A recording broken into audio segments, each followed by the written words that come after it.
It is a pleasure to have you with us at the English Story Journal. Grab a coffee, find a quiet spot, and let's get lost in the story.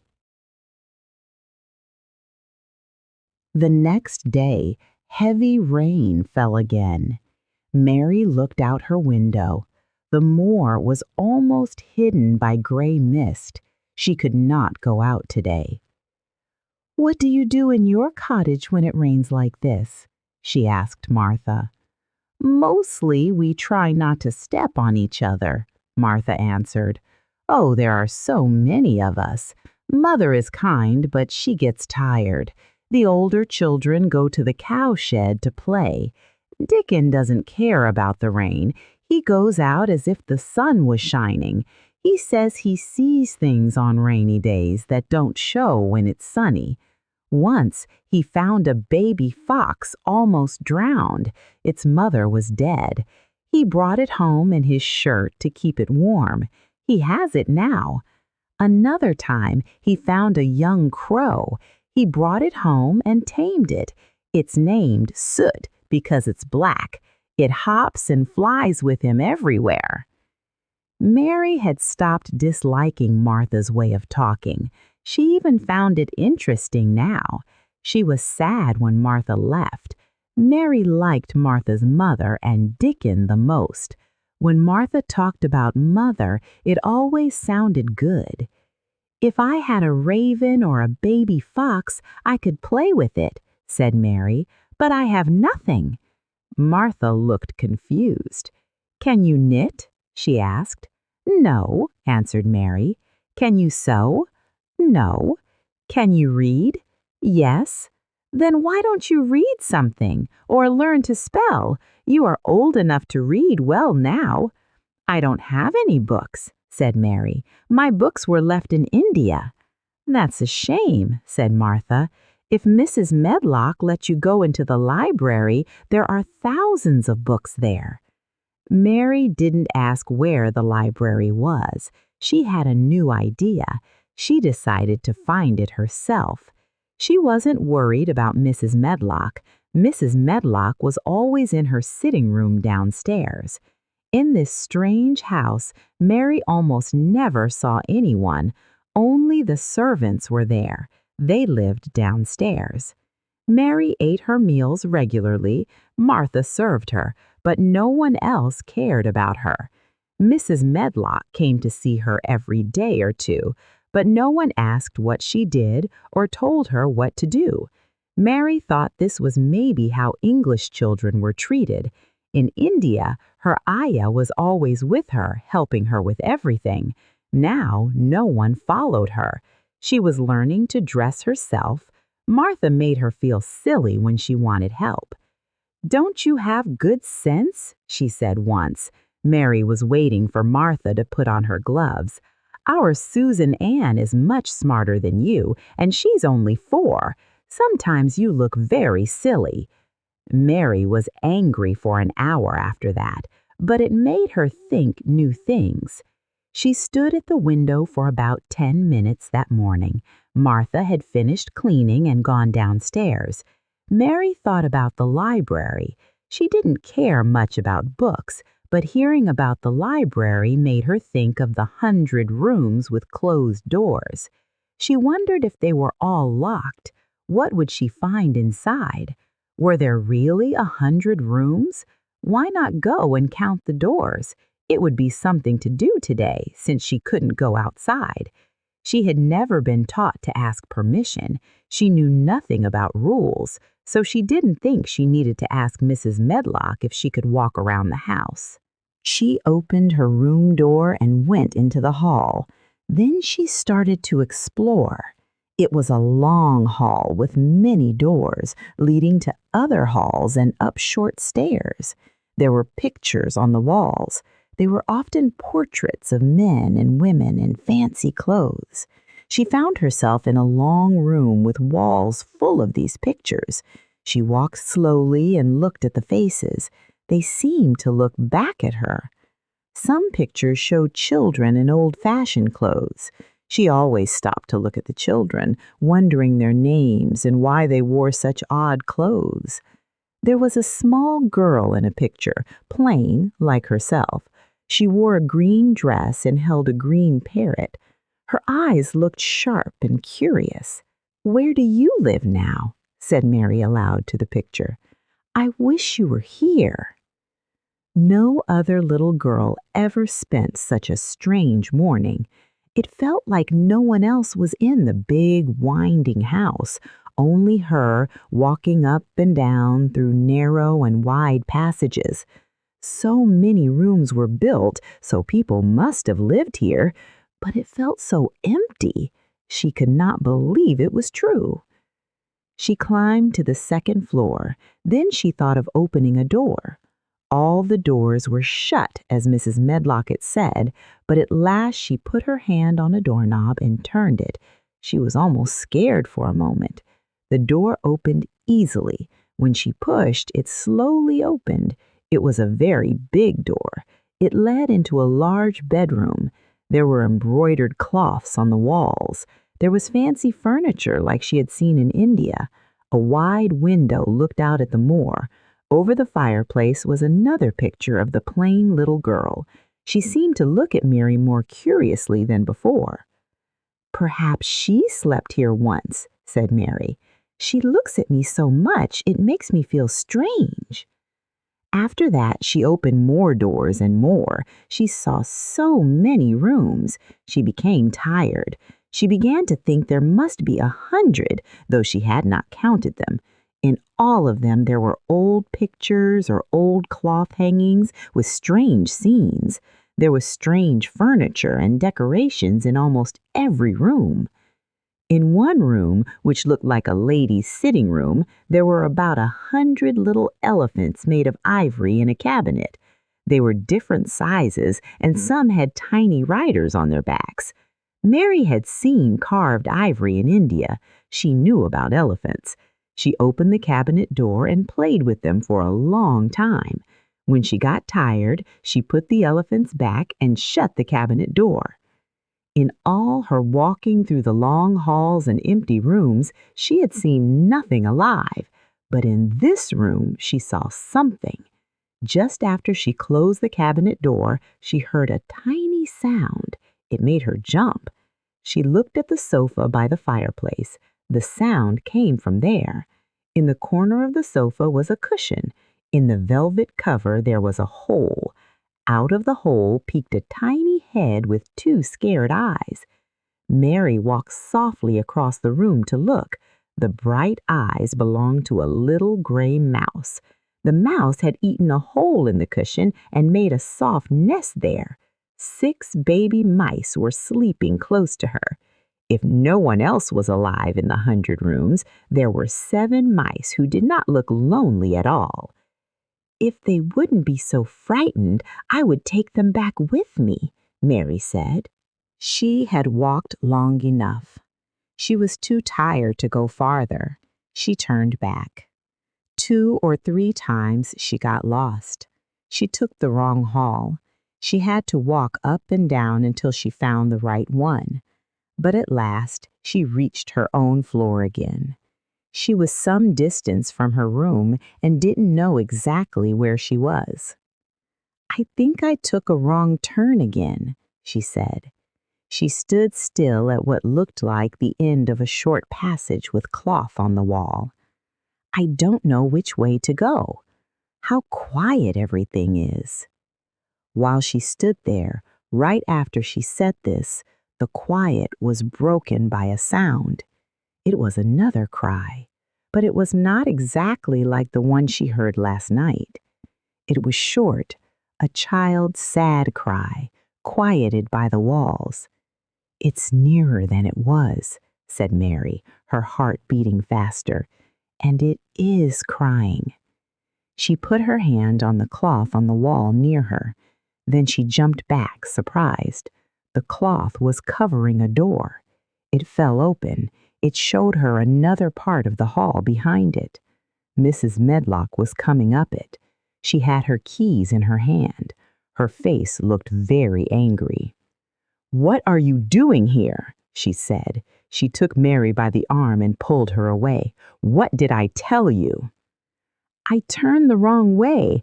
I didn't know which way to go, and I heard someone crying." She hated Mrs. Medlock at that moment, but she hated her more the next moment. "You didn't hear anything like that," said the housekeeper. "You come back to your nursery or I'll box your ears." And she took her arm. She half pushed, half pulled her up one passage and down another. Finally, she pushed her into her own room. "Now," she said, "you stay where you're told to stay or you will be locked up. The master should get you a governess, just like he said. You need someone to watch you closely. I have enough to do." She left the room and slammed the door. Mary went and sat on the rug by the fireplace, pale with anger. She did not cry. She bit her teeth. "There was someone crying. There was, she said to herself. She had heard it twice now. Sometime she would find out. She had found out many things this morning. She felt like she had been on a long trip, and she had something to keep her busy all the time. She had played with the ivory elephants. She had seen the gray mouse and its babies in their nest. 2 days later, when Mary opened her eyes, she sat up in bed. She called to Martha. "Look at the moor! Look at the moor!" The rain had stopped. The wind had blown away the gray mist and clouds in the night. The wind was quiet now. A bright, deep blue sky was high over the moor. Mary had never seen such a blue sky. It was a deep, cool blue. Small white clouds floated high above. The moor itself looked softly blue now, not dark or gray. "Yes," Martha said with a happy smile. "The storm is over for a bit. It does this at this time of year. It goes away in one night like it was never here. That's because springtime is coming. It's still far away, but it's coming." "I thought maybe it always rained or looked dark in England," Mary said. "Oh, no," said Martha. She sat on her heels. "Nothing like that." "What does that mean?" Mary asked. Martha laughed. "There, now," she said. "I spoke broad Yorkshire again. Mrs. Medlock said I mustn't. Nothing of the sort means nothing of the sort," she said slowly and carefully. "Yorkshire is the sunniest place on earth when it is sunny. I told you that you would like the moor. Just wait until you see the yellow gorse flowers and the broom and the purple heather. You'll see butterflies and bees and larks singing. You'll want to go out on it at sunrise and live on it all day like Dickon does." "Could I ever go there?" Mary asked softly. She looked through her window at the blue moor far away. It was so new and big and wonderful. "I don't know," answered Martha. "You have never used your legs since you were born, it seems to me. You couldn't walk 5 miles. It's 5 miles to our cottage." "I would like to see your cottage." Martha looked at her for a moment. She thought Mary's small face did not look so sour now. It looked a little like a child's face when she wanted something. "I'll ask my mother about it," she said. "She almost always finds a way to do things. Today is my day off, and I'm going home. Oh, I am glad. Mrs. Medlock thinks a lot of Mother. Perhaps she could talk to her." "I like your mother," Mary said. "I think you would," Martha agreed, still polishing. "I've never seen her," Mary said. "No, you haven't," Martha replied. She sat on her heels again. She rubbed the end of her nose with the back of her hand. She looked puzzled for a moment, but then she spoke very clearly. "Well, she is sensible and hard-working and kind. No one could help liking her. When I go home to her on my day off, I just jump for joy when I cross the moor." "I like Dickon," Mary added, "and I'd never seen him." "Well," Martha said strongly, "I've told you that the birds like him and the rabbits and wild sheep and ponies and the foxes themselves. I wonder," She stared at Mary, thinking, what Dickon would think of you? He wouldn't like me, Mary said in her stiff, cold way. No one does. Martha looked thoughtful again. How do you like yourself? She asked, truly curious. Mary paused for a moment and thought. Not at all, really, she answered, but I never thought of that before. Martha smiled. Mother said that to me once, she said. She was at her washtub. I was in a bad mood and talking badly about people. She turned to me and said, "You young fox, there you stand, saying you don't like this one and you don't like that one. How do you like yourself?" It made me laugh and it made me think straight away. She left in high spirits after giving Mary her breakfast. She was going to walk 5 miles across the moor to her cottage. She was going to help her mother with the washing and do the week's baking. Mary felt lonely when Martha was gone. She went out into the garden quickly. She ran around the fountain garden 10 times. She counted carefully. She felt better. The sunshine made the place look different. The deep blue sky was over Misselthwaite. Mary looked up, imagining lying on a white cloud and floating. She went into the first kitchen garden. She found Ben Weatherstaff working there with 2 other gardeners. The change in the weather seemed to make him feel good. He spoke to her without her asking. "Springtime's coming," he said. "Can't you smell it?" Mary sniffed and thought she could. "I smell something nice and fresh and wet," she said. "That's the good, rich earth," he answered, digging. "It's happy, ready to grow things. It's glad when planting time comes. It's quiet in winter. In the flower gardens, things will be moving under the ground in the dark. The sun is warming them. You'll see small green spikes coming out of the black earth soon." "What will they be?" asked Mary. "Crocuses and snowdrops and daffodils. Have you never seen them?" "No, everything is hot, wet, and green after the rains in India," said Mary, "and I think things grow up in one night." "These won't grow up in one night," said Weatherstaff. "You'll have to wait. They'll push up higher here and then more there. A leaf will uncurl one day and another the next. You watch them." "I am going to," answered Mary. Soon she heard the soft sound of wings again. She knew at once that the robin had come back. He was lively.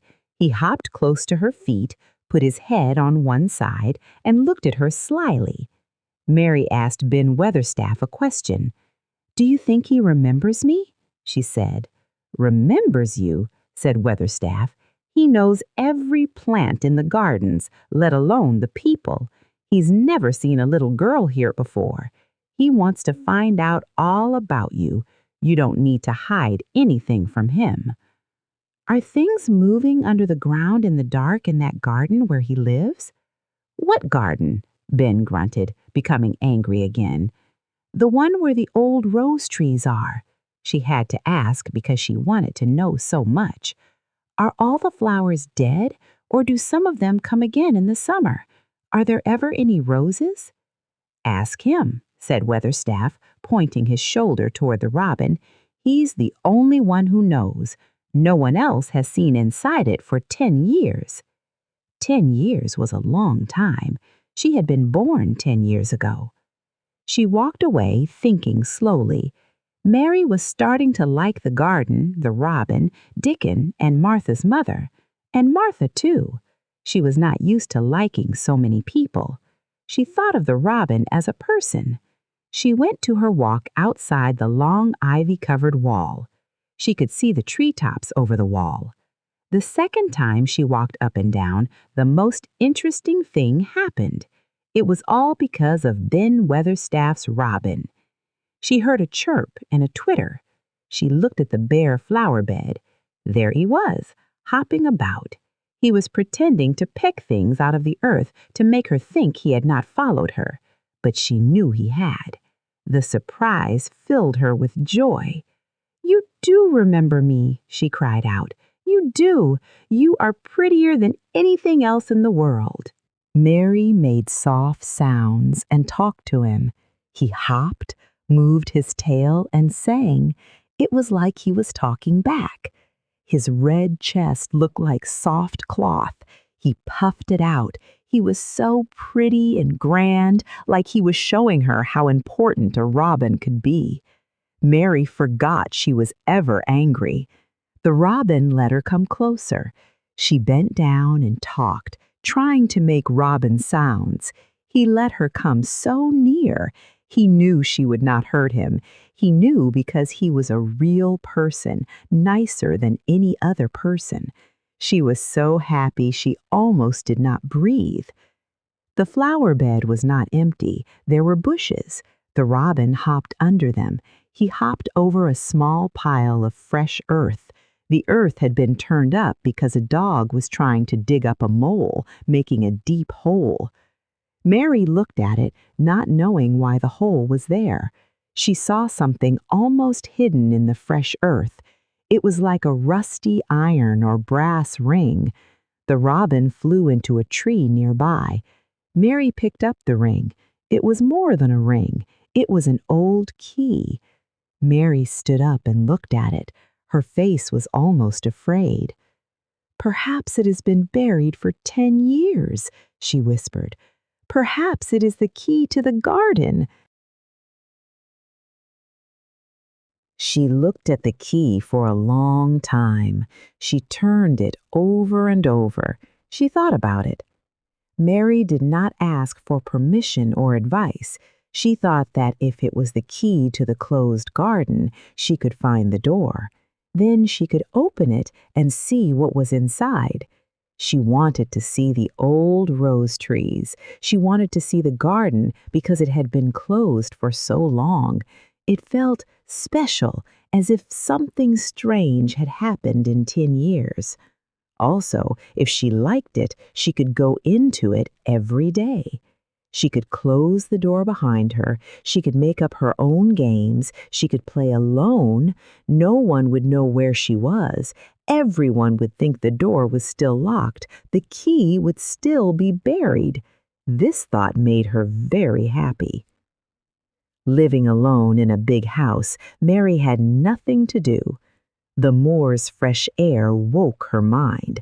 It gave her an appetite and made her feel alive. In India, she was often tired. Here, she began to care and wanted new things. She felt less contrary. She put the key in her pocket. She walked up and down her path. No one else ever came there, so she could walk slowly. She looked at the wall. She looked at the ivy growing on it. The ivy was confusing. She saw only thick, dark green leaves. She was sad. It felt silly, she thought, to be so near and not get in. She decided to always carry the key. Then, if she found the hidden door, she would be ready. Mrs. Medlock let Martha sleep at her cottage all night, but Martha was back at work in the morning. Her cheeks were redder than ever. She was very happy. "I got up at 4 o'clock, she said. It was pretty on the moor with the birds getting up and the rabbits scampering about and the sun rising.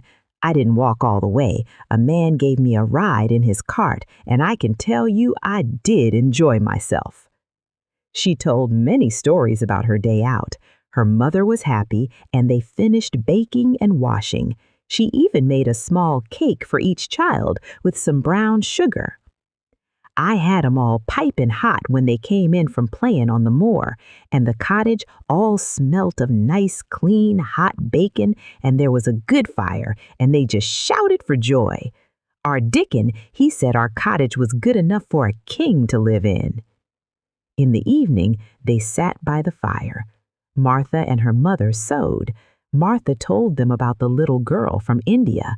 This girl had servants all her life and did not even know how to put on her own stockings. They did like to hear about you," Martha said. "They wanted to know all about the blacks and about the ship you came in. I couldn't tell them enough." Mary thought for a moment. "I'll tell you a great deal more before your next day out, so that you will have more to talk about. I dare say they would like to hear about riding on elephants and camels and about the officers going to hunt tigers." "My word!" cried delighted Martha. "It would set 'em clean off their heads. Would I really do that, miss? It would be same as a wild beast show like we heard they had in York once." "India is quite different from Yorkshire," Mary said slowly. She thought about it. "I never thought of that. Did Dickon and your mother like to hear you talk about me?" "Why, our Dickon's eyes nearly started out of his head, they got that round," answered Martha. "But Mother, she was put out about your seeming to be all by yourself like. She said, 'Hasn't Mr. Craven got no governess for her nor no nurse?' And I said, 'No, he hasn't, though Mrs. Medlock says he will when he thinks of it, but she says he mayn't think of it for 2 or 3 years.' 'I don't want a governess,' said Mary sharply. 'But Mother says you ought to be learning your book by this time, and you ought to have a woman to look after you. And she says, now, Martha, you just think how you'd feel yourself in a big place like that, wandering about all alone and no mother. You do your best to cheer her up,' she says, and I said I would."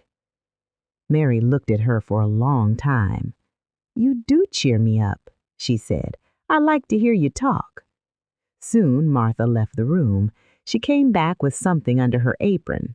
"What does that think?" she said with a happy smile. "I've brought thee a present." "A present?" Mary exclaimed. "A cottage with 14 hungry people? How could they give a present?" "A man was driving across the moor peddling," answered Martha, "and he stopped his cart at our door. He had pots and pans and odds and ends, but Mother had no money to buy anything. Just as he was going away, our Elizabeth Ellen called out, 'Mother, he's got skipping ropes with red and blue handles.' And Mother, she calls out quite sudden, 'Here, stop, mister, how much are they?' And he says, 'Tuppence.' And Mother, she began fumbling in her pocket, and she says to me, 'Martha, thou's brought me thy wages like a good lass, and I've got 4 places to put every penny, but I'm just going to take 2pence out of it to buy that child a skipping rope.' And she bought one, and here it is." She took it from under her apron. It was a thin rope with red and blue handles. Mary had never seen a skipping rope. She looked at it confused. "What is it for?" she asked. "For?" cried Martha. "Does that mean that they've not got skipping ropes in India, for all they've got elephants and tigers and camels? No wonder most of them's black. This is what it's for. Just watch me." She ran to the middle of the room. She took a handle in each hand and began to skip. Mary watched her. Martha kept skipping, counting until she reached 100. "I could skip longer than that," she said when she stopped. "I've skipped as much as 500 when I was 12, but I wasn't as fat then as I am now, and I was in practice." Mary got up from her chair. She felt excited. "It looks nice. Your mother is a kind woman. Do you think I could ever skip like that?" "You just try it," Martha said, giving her the rope. "You can't skip 100 at first, but if you practice, you'll mount up. That's what Mother said. She says nothing will do her more good than skipping rope. It's the sensiblest toy a child can have. Let her play out in the fresh air skipping, and it'll stretch her legs and arms and give her some strength in 'em." Mary's arms and legs were not strong when she first started to skip. She was not good at it, but she liked it so much she did not want to stop.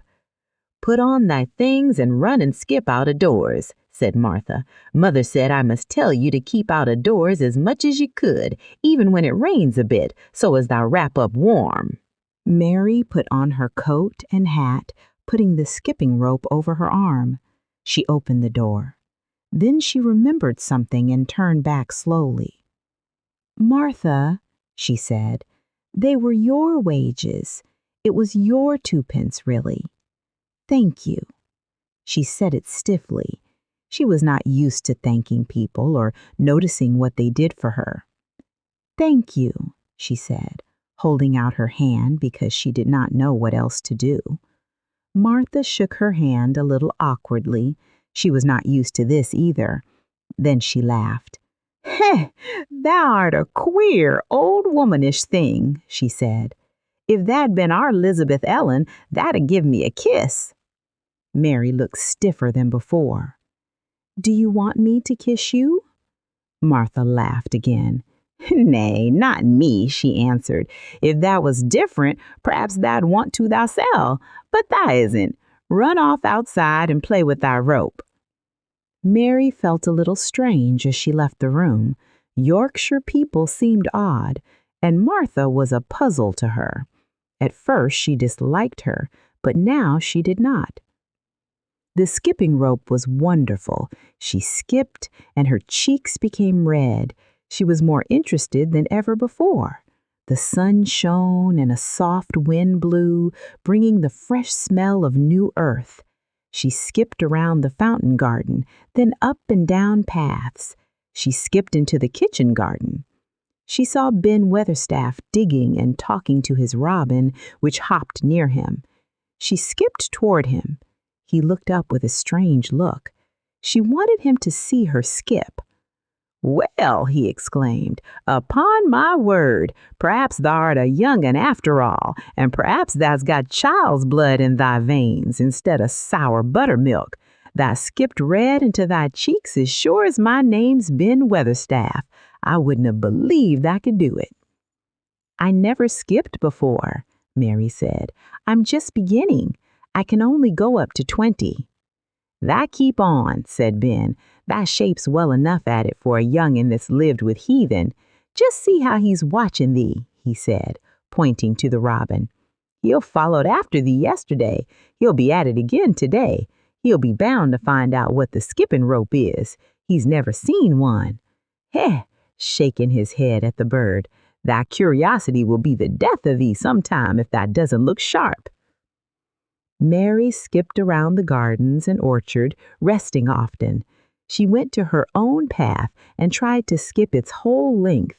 She started slowly, but before halfway she was hot and breathless and had to stop. She did not mind, having counted to 30. She laughed happily. The robin was on a long branch of ivy, having followed her. He chirped. Mary felt something heavy in her pocket hit her with each jump. Seeing the robin, she laughed again. "You showed me where the key was yesterday.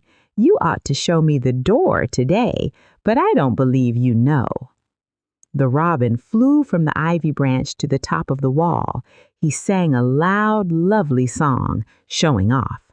Robins love to show off, and they are lovely when they do. Mary Lennox had heard many stories about magic from her ayah.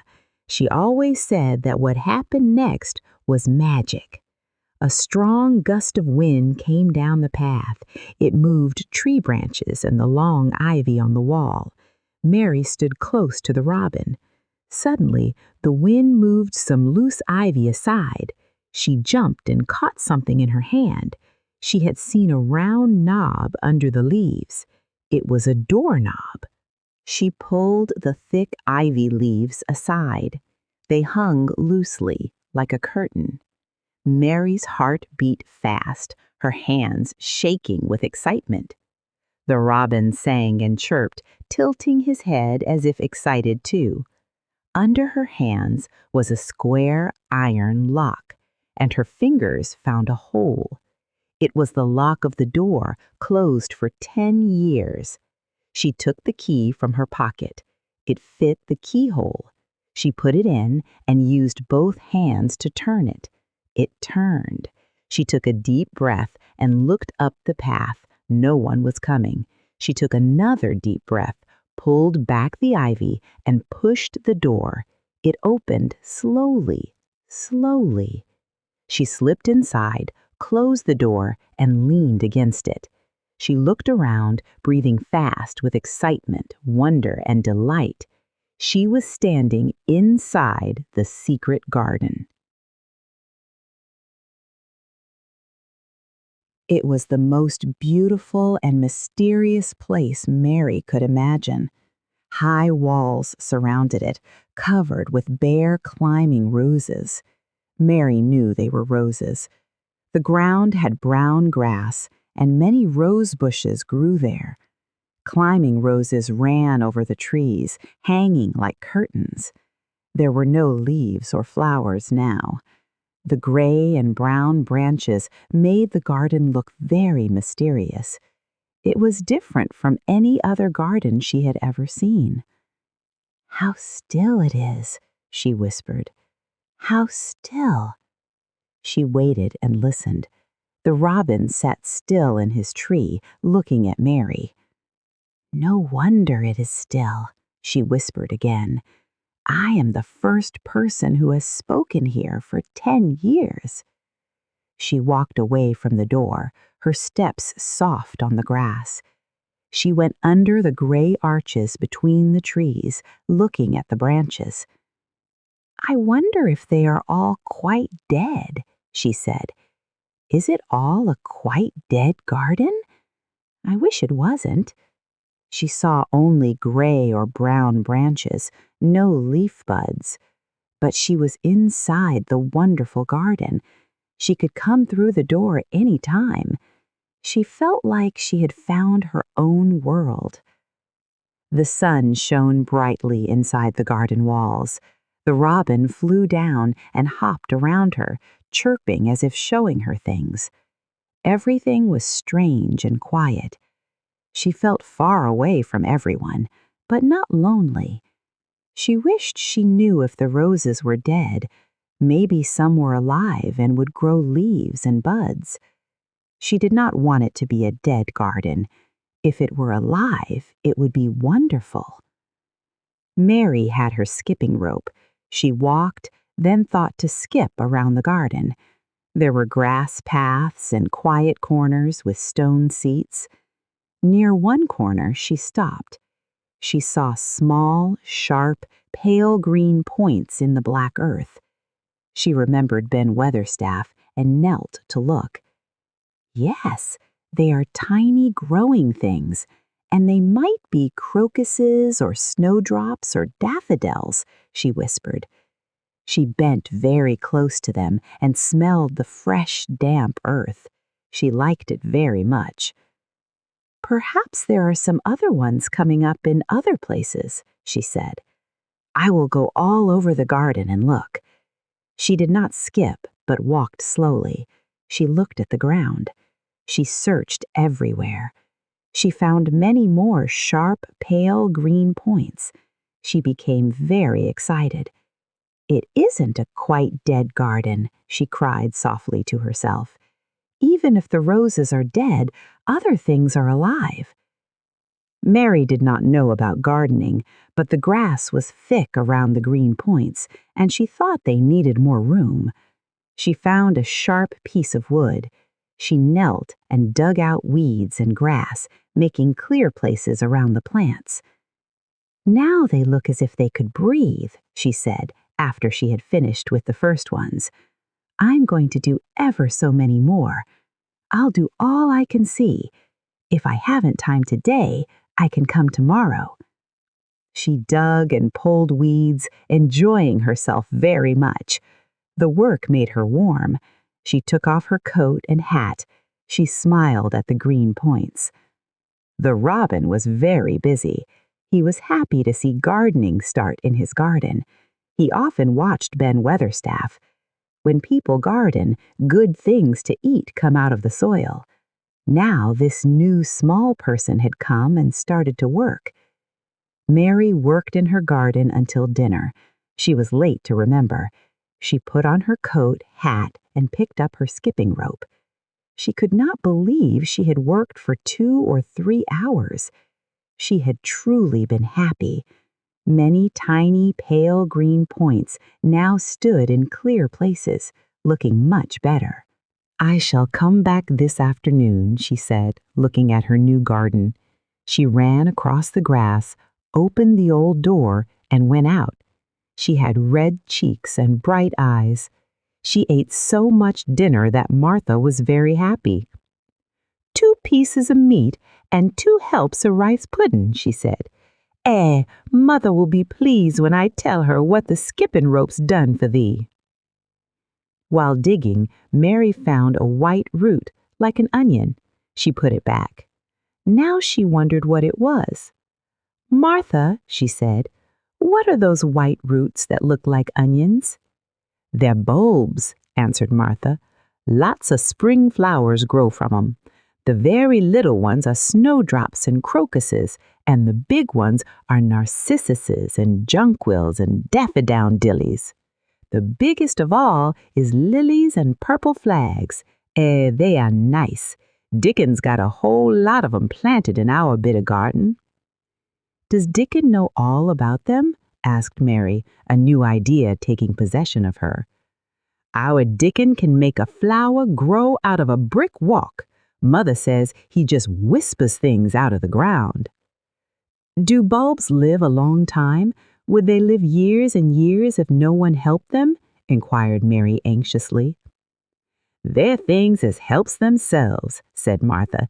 "That's why poor folk can afford to have 'em. If you don't trouble 'em, most of 'em'll work away underground for a lifetime and spread out and have little uns. There's a place in the park woods here where there's snowdrops by thousands.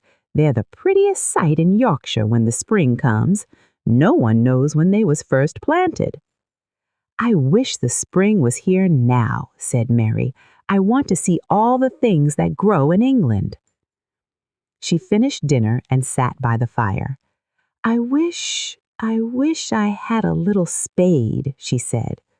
"Whatever does thou want a spade for?" asked Martha, laughing. "Art that going to take to digging? I must tell Mother that, too." Mary thought carefully. She had to keep her secret garden a secret. If Mr. Craven found the open door, he would be very angry and lock it forever. She could not let that happen. "This is such a big, lonely place," she said slowly. "The house, park, and gardens are lonely. Many places are shut up. In India, there were more people. Here, no one talks to me except you and Ben Weatherstaff. I thought if I had a little spade, I could dig and make a little garden if he gave me some seeds." Martha's face quite lighted up. "There now, if that wasn't one of the things Mother said. She says there's such a lot of room in that big place. Why don't they give her a bit for herself, even if she doesn't plant nothing but parsley and radishes? She'd dig and rake away and be right down happy over it. Them was the very words she said." "Were they?" said Mary. "How many things she knows, doesn't she?"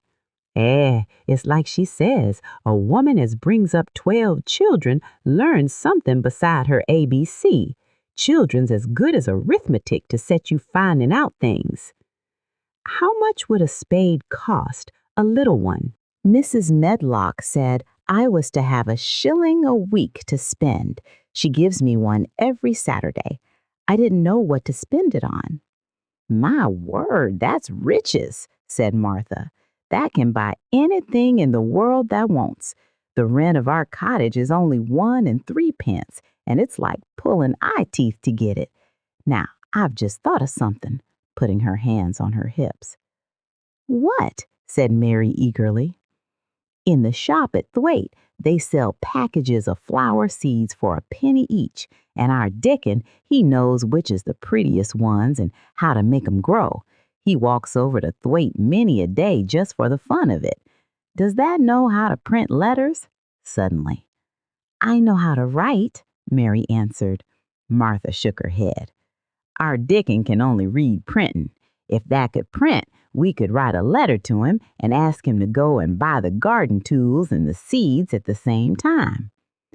"Oh, you're a good girl," Mary cried. "You are, really. I didn't know you were so nice. I know I can print letters if I try. Let's ask Mrs. Medlock for a pen and ink and some paper."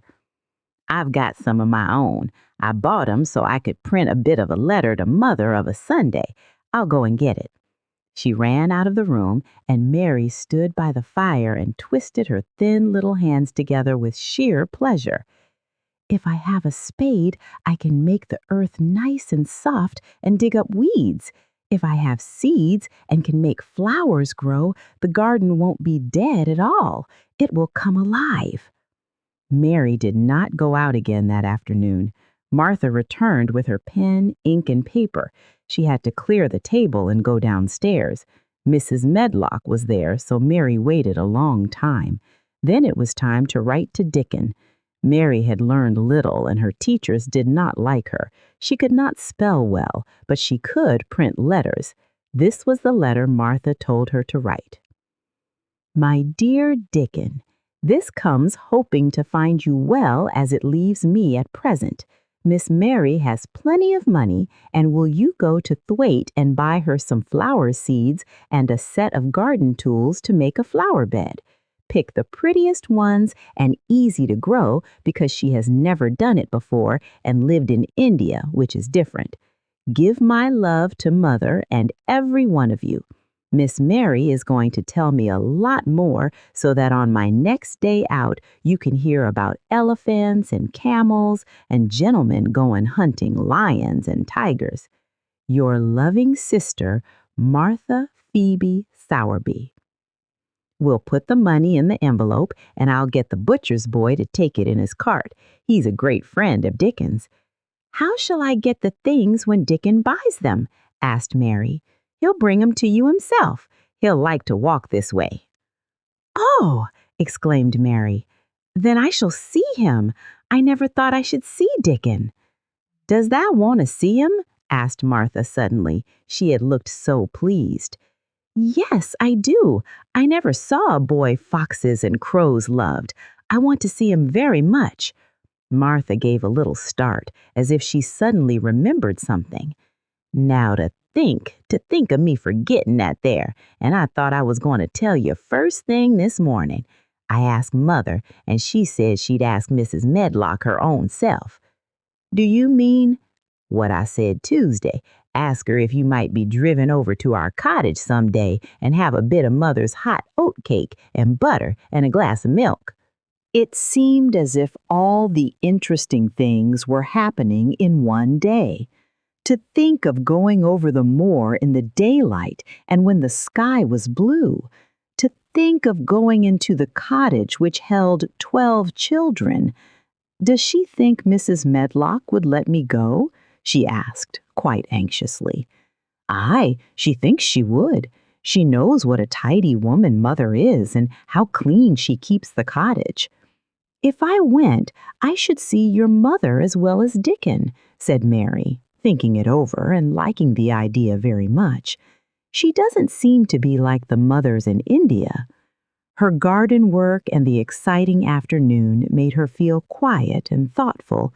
Martha stayed until tea time. They sat quietly and talked little, but before Martha went downstairs, Mary asked a question. "Martha," she said, "has the scullery maid had the toothache again today?" Martha looked surprised. "What makes thee ask that?" she said. "Because when I waited for you, I opened the door.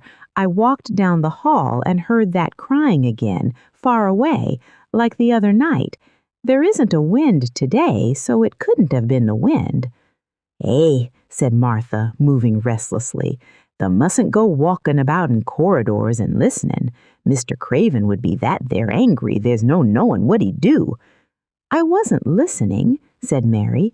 "I was just waiting for you, and I heard it. That's 3 times.